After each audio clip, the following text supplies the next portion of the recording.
لا معاذ يرعبني ظلم يهددني لا شيء أخسره لا مهما يطول الدرب فالحق معه.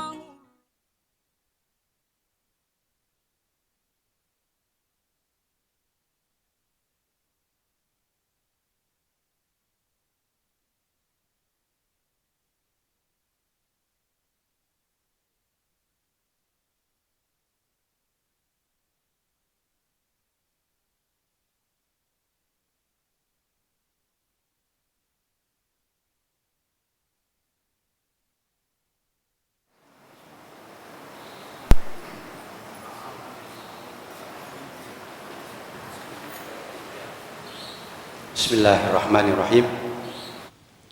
Assalamualaikum warahmatullahi wabarakatuh. Innal hamdalillah nahmaduhu wa nasta'inuhu wa nastaghfiruh. Wa na'udzu billahi minasy syururi anfusina wa min sayyiati a'malina. May yahdihillahu fala mudhillalah wa may yudlil fala hadiyalah.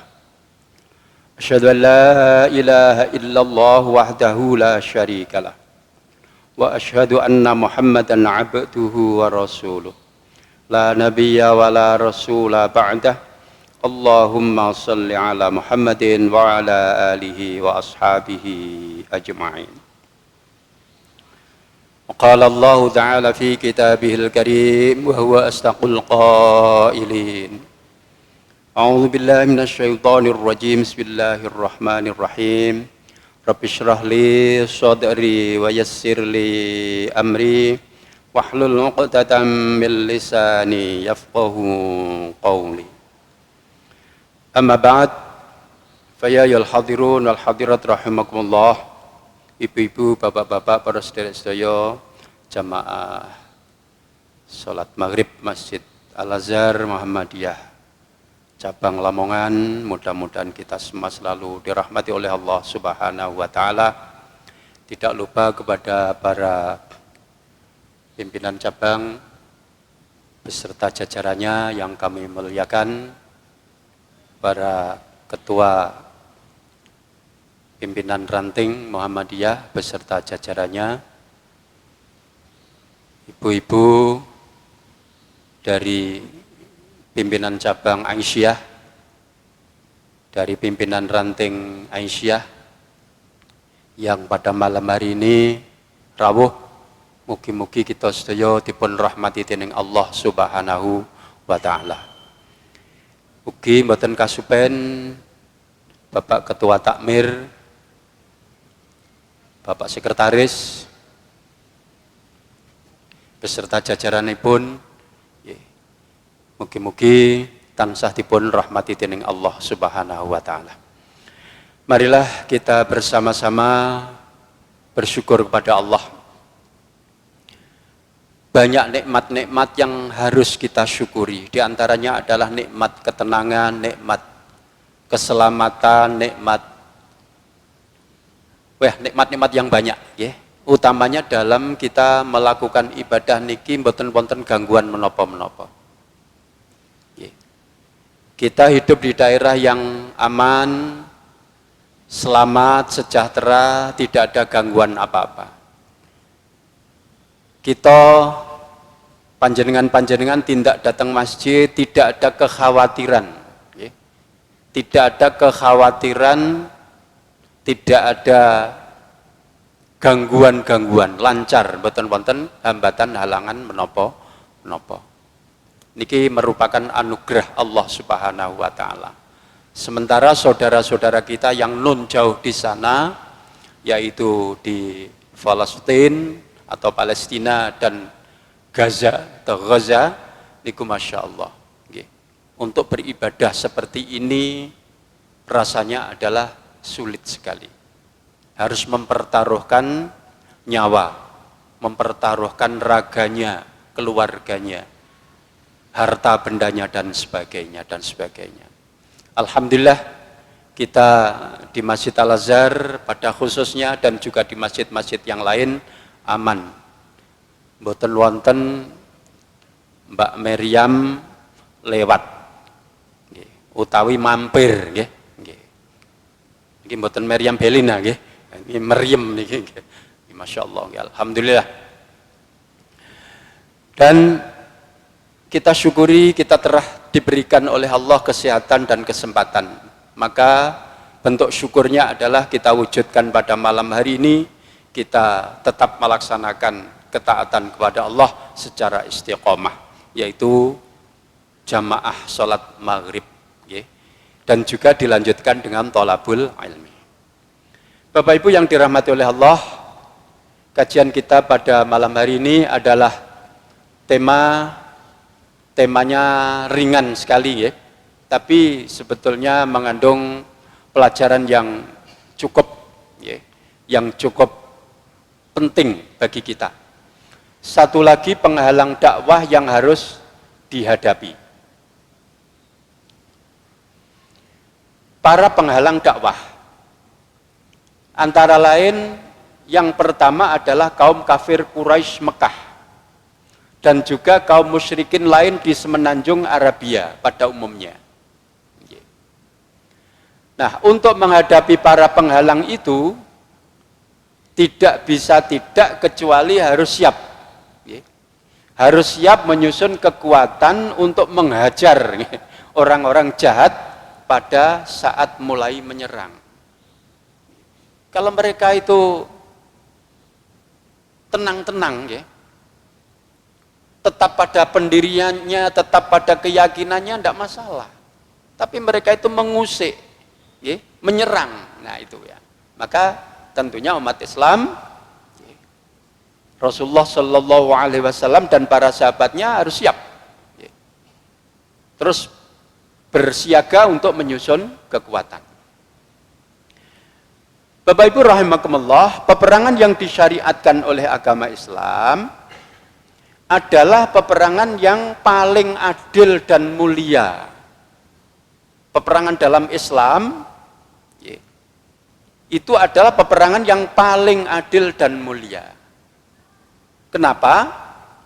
Karena kita melakukan perang itu karena diperangi, nah, begitu. Jadi bukan kita ini memerangi lebih dulu, tapi karena kita diperangi. Dan bahkan Rasulullah Shallallahu Alaihi Wasallam itu kurang lebih 15 tahun sabar, sabar menunggu instruksi, menunggu perintah, menunggu petunjuk. Nami rumiyin panjenengan tasih inget Pak Menteri, mantan Menteri Penerangan Pak Harmoko, niku selalu menunggu petunjuk Bapak Presiden. Nah, begitu. Rasulullah juga begitu, menunggu petunjuk. Jadi tidak berani melakukan tanpa petunjuk Allah, tanpa perintah Allah. Dan peperangan di dalam Islam ini adalah nyawa dibalas nyawa, adil itu, nyawa dibalas nyawa. Nah ini, peperangan tersebut melibatkan kaum muslimin pada zaman hidupnya Rasulullah Shallallahu Alaihi Wasallam dan para khulafa ar-rasyidun. Nah ini betul-betul perjuangan kaum muslimin di dalam menegakkan agama Allah. Adalah suatu kewajiban untuk membela kebenaran. Jadi membela kebenaran itu wajib. Melawan kemungkaran, menghancurkan agresi dan mematahkan kelaliman kaum tirani. Maka umat Islam itu menjadi kuntum khaira ummah. Kalian semua adalah sebagai umat yang terbaik. Ukhrijat linnas, yang dilahirkan untuk manusia. Apa itu cirinya? Ta'muruna bil ma'ruf wa tanhauna 'anil munkar. Ini. Jadi memerintahkan kepada yang ma'ruf dan mencegah perbuatan yang mungkar. Nah, ini adalah merupakan sebuah kewajiban. Kalau itu dilakukan berarti kita termasuk atau tergolong umat yang terbaik. Kuntum khaira ummah. Bapak Ibu yang dirahmati oleh Allah, kemudian selanjutnya terkait dengan perintah perang. Perintah perang, jadi sebelum diperintah tidak melakukan Rasulullah. Terkait dengan perintah perang adalah firman Allah di dalam surah Al-Baqarah ayat 216. Ayat ini adalah ayat yang pertama diturunkan yang mewajibkan perang, yang diturunkan pada tahun kedua Hijriah. Berarti kalau Rasulullah berada di Makkah itu kurang lebih 13 tahun, kemudian hijrah selama 2 tahun baru diperintah perang. Nah, ini tidak saya ketik ya, karena mengetik ayatnya ini agak lama ya, maka ini tidak saya ketik, cukup kita bukakan saja. Surat Al-Baqarah ayat 216. Ayat 216. Nah, supaya kita betul-betul bisa memahami ya, tentang firman Allah yang terkait dengan masalah ini. A'udzubillahi minasyaitonirrajim. Bismillahirrahmanirrahim. Kutiba alaikumul qital. Ya, ayatipun. Wa huwa kurhul lakum wa asa an takrahu syai'aw wa huwa khairul lakum wa asa an tuhibbu syai'aw wa huwa syarrul lakum wallahu ya'lamu wa antum la ta'lamun. Kutiba itu adalah fi'il madhi mabni majhul bimakna furido. Nah, begitu. Maknanya di. Ya. Kataba menulis, telah menulis atau telah mewajibkan. Tapi kalau kutiba berarti telah diwajibkan. Furido telah difardukan. Alaikum kepada kalian al-qital perang. Loh, ini baru diperintahkan. Diwajibkan kepada kalian untuk berperang. Wa huwa kurhul lakum. Padahal berperang itu tidak menyenangkan. Nggih, mempertaruhkan jiwa, raga, dana luar biasa. Tidak dibayari. Beda dengan pasukan Israel sekarang, ini gajinya tinggi nih, makanya dia takut mati. Khawatir tidak bisa menikmati gajinya. Nah, begitu. Beda dengan pasukan Hamas. Pasukan Hamas ini bukan sing bayar dewe. Imannya kokoh, tidak takut mati. Bayangannya di depannya adalah surga.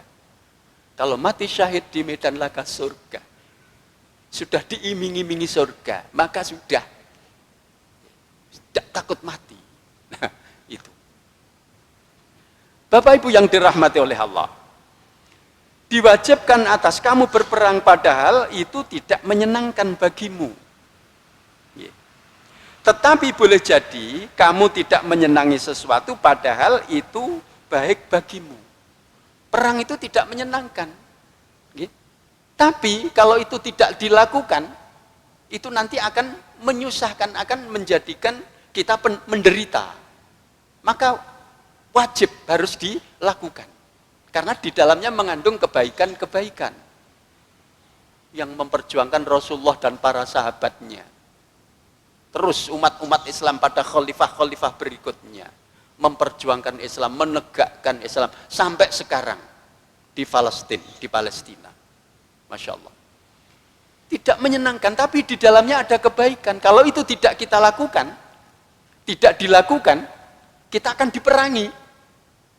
Kalau kita akan diperangi, berarti sebelumnya kita enak-enakan, ya, tidak ikut perang, nyaman, tidak ada apa-apa, tapi nanti akhirnya kalau kita tidak berjuang, maka kita nanti akan kalah, dan kalah nanti kita akan diperangi oleh mereka. Loh, ini diperangi itu adalah sesuatu yang sangat menyakitkan. Jadi di dalamnya terdapat kebaikan-kebaikan. Awalnya tidak enak, tapi nanti selanjutnya ada kebaikan-kebaikan. Karena kita bisa mempertahankan jiwa kita, harta kita, agama kita. Kehidupan menjadi aman dan nyaman. Ini karena perjuangan itu. Dan boleh jadi kamu menyukai sesuatu padahal itu tidak baik bagimu. Suka tidak berperang, tidak repot-repot, tidak mengeluarkan biaya, tapi nanti akhirnya justru akan menyusahkan kita.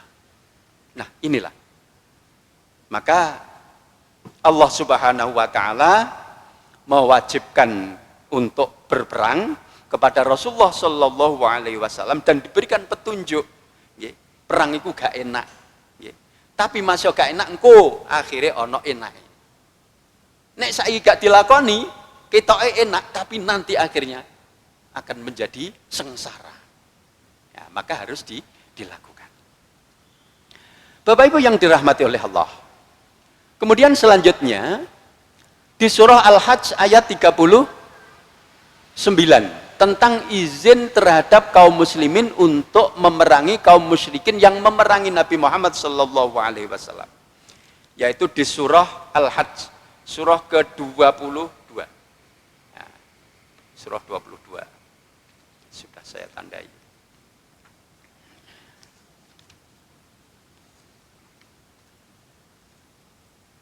Surah Al-Hajj ayat 39. 39.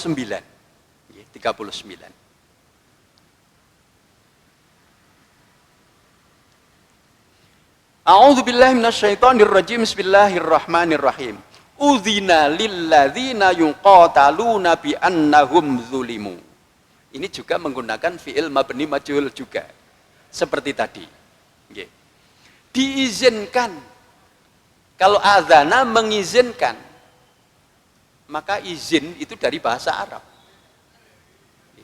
Dari bahasa Arab. Udzina diizinkan. Diizinkan apa? Untuk berperang. Lilladzina yuqataluna, bagi orang-orang yang diperangi. Gitu. Kita berperang itu karena diperangi. Kalau tidak diperangi tidak nggarai. Umat Islam itu begitu. Begitulah akhlak Islam. Kalau tidak diperangi tidak akan memerangi. Nah, maka udzina lilladzina yuqataluna bi annahum zulimu. Diizinkan berperang bagi orang-orang yang diperangi karena sesungguhnya mereka dizolimi. Rasulullah sudah sabar dizolimi selama kurang lebih 15 tahun dengan para sahabatnya. Sampai ada yang hijrah ke Habasyah, ke Ethiopia. Dan sungguh Allah Maha kuasa menolong mereka. Allah sudah menjanjikan untuk memberikan pertolongan kepada Rasulullah dan para sahabatnya yang telah membela agamanya. Itu. Ini yang menjadikan keberaniannya muncul. Akan ditolong Allah. Akan ditolong Allah. Banyak tentara-tentara yang misterius. Banyak tentara yang misterius. Jadi tentara Allah itu banyak. Di antaranya air, angin, api. Tentara-tentara yang tidak terlihat, yang berupa malaikat. Kadang menampakkan diri dengan berpakaian serba putih. Ono tentara pakaian putih, padahal pada umumnya Hamas itu pakaiannya hitam. Nah, itu. Maka tentara Israel menanya kepada penduduk Palestina, pemuda Palestina ditanya, pakaiannya apa? Pasukan Hamas, putih. Hitam, itu jawabannya hitam. Padahal menurut kesaksian para pasukan Israel itu adalah putih. Sehingga disiksa. Disiksa, pemuda itu disiksa oleh tentara Israel. Ya memang yang diketahui itu hitam. Tapi kenyataannya menurut pandangan orang-orang atau pasukan Israel itu adalah berwarna putih pakaiannya. Itu adalah tentara Allah yang misterius. Sebetulnya kalau Allah menolong itu mudah. Mudah untuk menolong di bumi hanguskan. Itu mudah saja, tapi tidak begitu. Allah tidak begitu caranya. Allah mempunyai cara tersendiri. Kadang-kadang Allah itu memberikan pertolongan kepada kaum muslimin itu seolah-olah kaum muslimin itu jumlahnya 2 kali lipat daripada jumlah mereka. Seolah-olah. Padahal kenyataannya hanya 300. Melawan 1000 pada waktu perang Badar. 300 lebih sedikit. Tapi seolah-olah 2 kali lipat daripada jumlah mereka. Luar biasa. Itu cara Allah. Kemudian Allah juga memberikan pertolongan kepada kaum muslimin itu dengan cara menakut-nakuti mereka. Diberikan rasa takut kepada tentara musuh. Sebelum terjun ke medan laga itu sudah keder. Sudah berpikiran yang macam-macam, mikir keluarganya nanti gimana kalau mati dan sebagainya. Beda dengan kaum muslimin. Nah, sangat berbeda. Nah, itulah. Ini pertolongan Allah Subhanahu wa taala. Bapak Ibu yang dirahmati oleh Allah. Nah, kemudian di surah Al-Anfal ayat 59 sampai 62 bahwa orang-orang kafir tidak akan lolos dari kekuasaan Allah. Tidak akan lolos. Karena Allah sudah menjanjikan seperti itu. Maka kaum muslimin menjadi semakin berani, semakin kuat imannya. Karena orang-orang kafir nanti tidak akan bisa lolos dari kekuasaan Allah. Siapapun yang merongrong agama Allah, yang melawan ayat-ayat Allah, pasti akan hancur. Pasti akan dihancurkan oleh Allah. Itu sudah sebuah kepastian. Sebuah kepastian. Nah, ini tidak saya bacakan. Kemudian yang kedua, di antara penghalang-penghalang dakwah yaitu kaum Yahudi. Kaum Yahudi sebagai penghalang dakwah Rasulullah Shallallahu Alaihi Wasallam. Kaum muslimin tidak pernah berniat. Nah, ini kita perhatikan akhlak Islam, akhlak yang diajarkan oleh Rasulullah Shallallahu Alaihi Wasallam, yang merupakan akhlak kaum muslimin. Kaum muslimin tidak pernah berniat membatalkan perjanjian damai dengan kaum Yahudi. Kalau sudah diikat perjanjian, itu tidak akan pernah umat Islam itu mengingkari perjanjian. Perjanjian apa? Perjanjian saling membantu. Kalau Madinah itu nanti diserang musuh dari luar, maka harus kita jaga bersama. Musuh harus kita lawan bersama dan harus dibiayai bersama. Kalau orang Yahudi mengeluarkan pasukannya untuk membela Madinah, harus mengeluarkan biaya sendiri. Kaum muslimin juga begitu. Nah, ini kaum muslimin selalu konsisten. Selalu istiqomah menjaga perjanjian. Yang sering melanggar perjanjian adalah mereka-mereka. Kaum muslimin tidak pernah ada niat membatalkan perjanjian, itu tidak pernah. Dan tidak pernah berpikir ingin mengusir mereka dari kawasan semenanjung Arabia. Itu juga tidak berpikir. Bahkan sebaliknya, kaum muslimin itu mengharapkan kerjasamanya dalam peperangan melawan paganisme untuk menegakkan agama tauhid. Orang-orang Yahudi kan kalau berpedoman pada kitab Taurat, itu sebetulnya tauhidnya sama. Kalau mereka berpegang itu berarti sama. Lah, ayo bersama-sama menegakkan agama tauhid meskipun dia masih tetap pada pendiriannya. Jamaah rahimakumullah, sebenarnya mereka yang berpegang kepada kitab-kitab yang dahulu, setelah wahyu Allah Al-Quran diturunkan, maka mereka wajib untuk mengikuti Rasulullah Shallallahu Alaihi Wasallam. Berarti kitab-kitab yang dahulu itu sudah kedaluarsa, sudah dimansuh, ya, sudah dimansuh oleh Al-Quran, oleh wahyu yang terakhir. Maka mereka harus mengikuti Rasulullah Shallallahu Alaihi Wasallam. Dalam sebuah hadis sahih diterangkan, seandainya Nabi Musa itu masih hidup, masih berpegangan kitab Taurat, ketika Al-Quran sudah diturunkan, maka Nabi Musa wajib mengikuti Nabi Muhammad. Bukan berpegang pada kitabnya sendiri, tidak. Nah, begitu. Jadi harus mengikuti agama Muhammad. Nah, ini yang harus dipegangi. Tapi ternyata mereka tidak seperti itu, ya, tidak seperti itu. Bapak Ibu rahimakumullah. Nah, kemudian selanjutnya kaum muslimin pada masa itu sebenarnya mengharap orang-orang Yahudi itu akan mempercayai kenabian Muhammad, mengingat ajaran agamanya yang menetapkan kesucian Allah dan keagungannya. Ini seperti yang difirmankan oleh Allah di dalam surah Ar-Ra'd ayat 36. Agama mereka itu secara tauhid sama. Tapi setelah Al-Quran diturunkan, maka mereka wajib untuk mengikuti wahyu yang terbaru, wahyu yang diturunkan kepada Nabi Muhammad Sallallahu Alaihi Wasallam. Apa yang terjadi? Orang-orang Yahudi menyimpan prasangka buruk di dalam hati.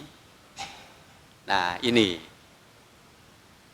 Jadi dia itu ya mempunyai hati yang tidak enak, ya.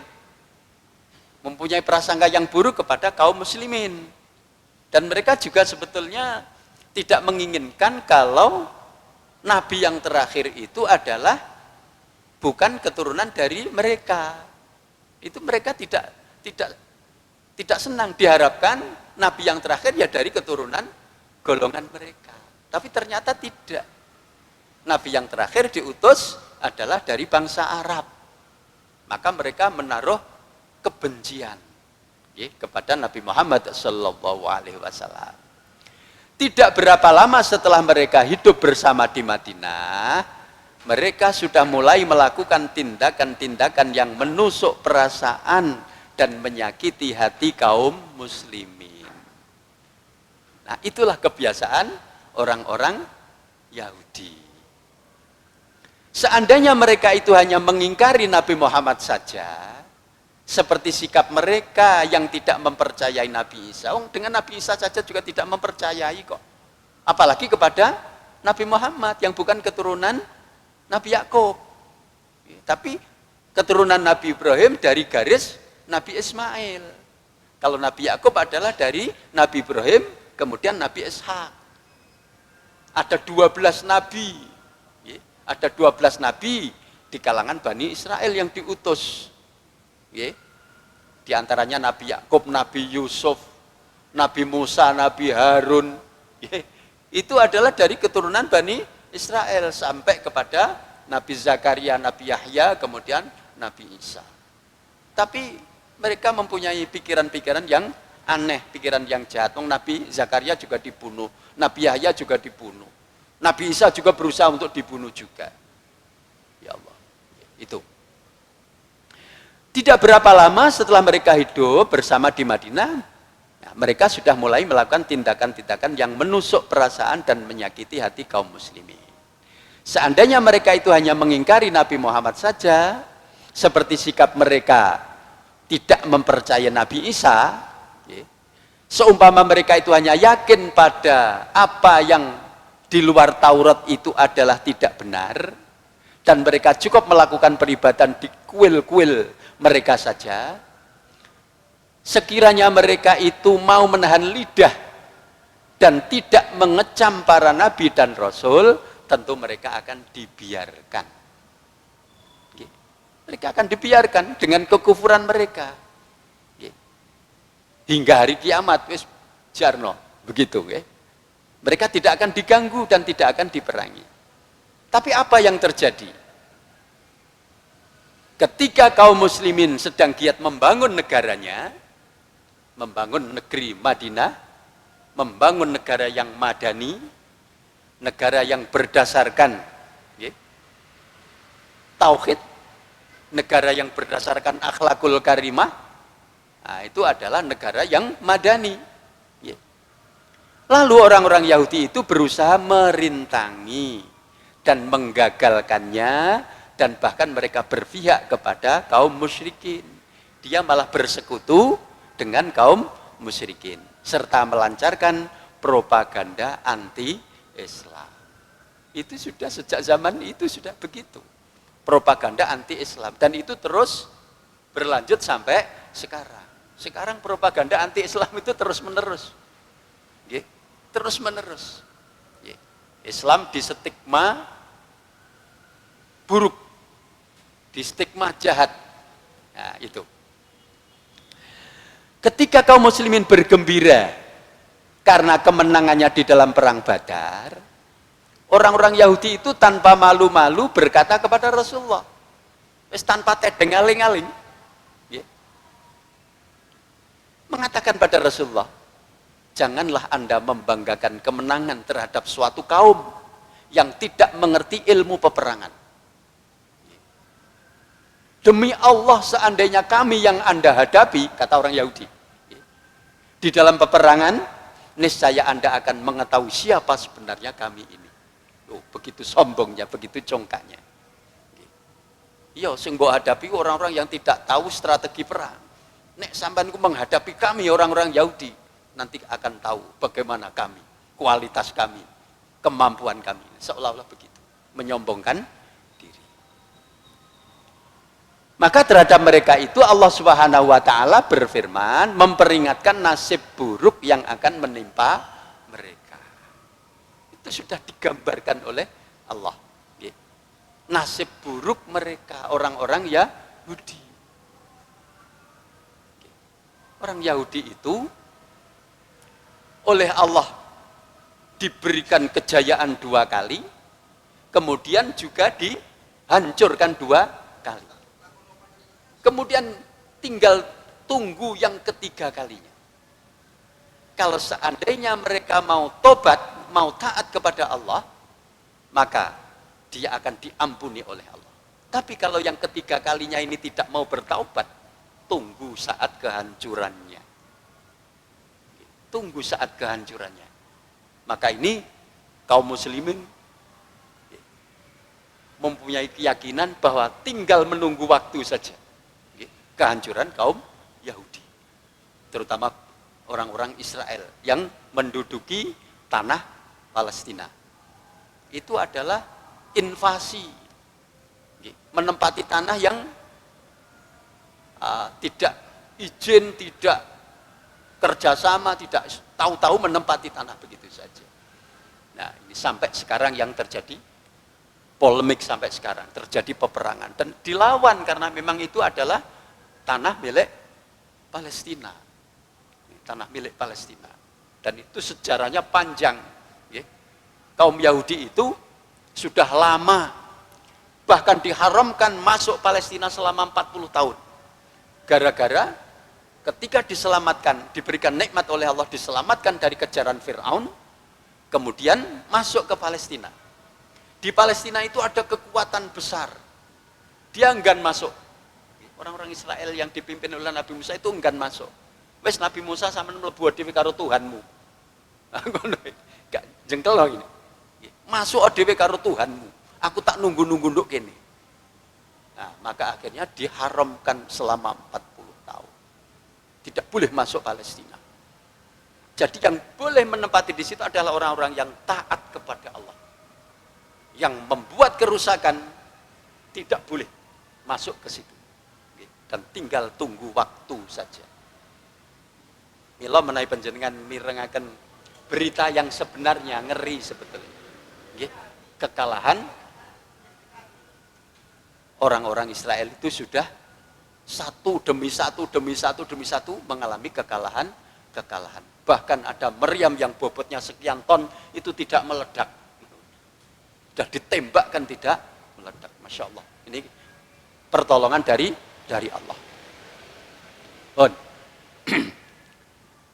Orang Yahudi pertama yang memperlihatkan kebenciannya terhadap Islam adalah kaum muslimin. Kepada kaum muslimin adalah orang Yahudi Bani Qainuqa, yang kemudian terjadi peperangan dengan kaum muslimin dan mereka dikepung selama 15 hari dan akhirnya menyerah dan kemudian akhirnya harus mengikuti tunduk kepada keputusan Rasulullah. Akhirnya meninggalkan kota Madinah, menuju sebuah pedusunan yang bernama Al-Adro'at, Adro'at di daerah Syam, di daerah Syam. Yang kemudian mereka tinggal di sana, terus ditimpa bencana, sebagian besar mati. Itu kaum Yahudi yang telah memusuhi Rasulullah Shallallahu Alaihi Wasallam. Kemudian terjadinya pengusiran kaum Yahudi Bani Nadir, diusir. Ya, karena ulahnya sendiri. Kaum Yahudi Bani Quraidah. Kemudian yang terakhir adalah perang Khaybar. Nah, maka gangguan-gangguan dari kaum Yahudi selesai. Yang ketiga, satu lagi penghalang dakwah Rasulullah adalah orang Arab Badui. Setelah kaum muslimin terbebas dari rongrongan kaum Yahudi, maka tugas berikutnya adalah memberi pelajaran kepada mereka-mereka, yaitu orang Arab Badui, terutama mereka yang menganut paham paganisme. Itu. Semenjak berlakunya perjanjian Hudaybiyah, kekuatan kabilah-kabilah Arab Badui sudah mulai diobrak-abrik oleh kaum muslimin yang sebelumnya mereka telah bersekutu dengan kaum musyrikin mengepung negeri Islam, yaitu Madinah. Jadi orang Arab Badui ini juga mempunyai andil besar terhadap apa itu? Terhadap kerusakan umat Islam.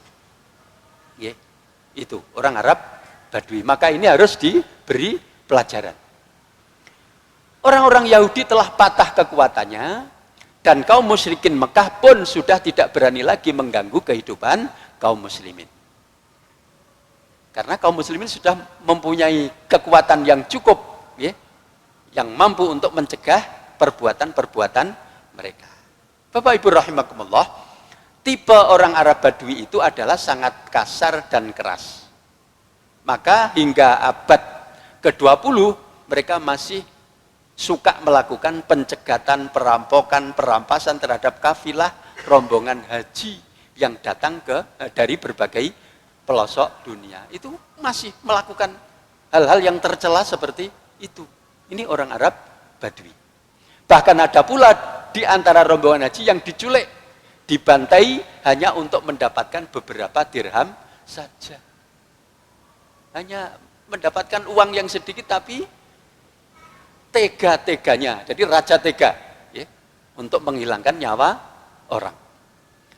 Kaum muslimin berusaha keras mengajarkan kepada mereka soal-soal kehidupan di dunia ini dan soal-soal yang harus mereka lakukan untuk menghadapi kehidupan akhirat. Ini yang diajarkan oleh kaum muslimin. Maka Rasulullah mengajarkan kepada mereka berdasarkan pesan-pesan dari malaikat Jibril. Malaikat Jibril datang kepada Nabi, kemudian memberikan peringatan. Nah, ini yang diajarkan kepada orang-orang Arab Badui. Apa itu yang diajarkan? Aish ma syi'ta fa innaka mayyitun. Awakmu uripo sak gelemu menurut apa sing mbok karepno, fa innaka mayyitun. Mongko sak temene sampean kok bakal mati. Wis uripo sesuka hati, tapi engkau bakal mati. Loh, ini peringatan keras. Peringatan keras. Kalau mati tidak punya persiapan, alangkah celakanya nanti di hadapan Allah. Itu yang diajarkan kepada orang-orang Arab Badui, biar ngerti hidup itu seperti apa. Wahbib masyita fa innaka mufariquhu, dan cintailah apa yang engkau suka. Cinta, keburukan, kebaikan, terserah. Fa innaka mufariquhu, maka kamu akan berpisah dengannya. Mencintai sesuatu akan berpisah nanti. Mencintai harta ya akan berpisah. Wa'mal ma syi'ta fa innaka majziyun bih, dan berbuatlah sesuka hatimu, karena sesungguhnya bahwa perbuatan itu akan mendapatkan balasan. Perbuatan baik ya dibalas baik, perbuatan buruk ya akan dibalas buruk. Summa qala, ya Muhammad, kata Jibril, syaraful mu'minin, kemuliaan orang mukmin, kemuliaan seorang mukmin, qiyamuhu bil lail, yaitu berdiri tegak di malam hari untuk melaksanakan sholat malam. Itulah yang mengangkat derajat kaum mukmin. Nek kepengin derajate unggul, maka bangunlah di malam hari, di sepertiga malam yang terakhir untuk melaksanakan qiyamul lail, sholat tahajud. Kalau ingin diangkat derajatnya ke derajat yang maqamam mahmudah. Wa'izu, dan keperkasaan seseorang, istighna'uhu 'anin nas, adalah ketidakbutuhannya terhadap manusia. Orang yang perkasa itu adalah orang yang tidak membutuhkan uluran tangan kepada sesama manusia. Itu orang yang perkasa, orang yang kuat. Ya, itu. Maka mereka nasibnya digantungkan hanya kepada Allah, tidak kepada manusia. Kadang-kadang kalau kita menggantungkan kepada manusia, kadang-kadang kecelek. Koyok-koyok manusia itu mau membantu kita, tapi setelah kita ngomong, ya apa aku kesulitan nih, aku njaluk bantuan nih.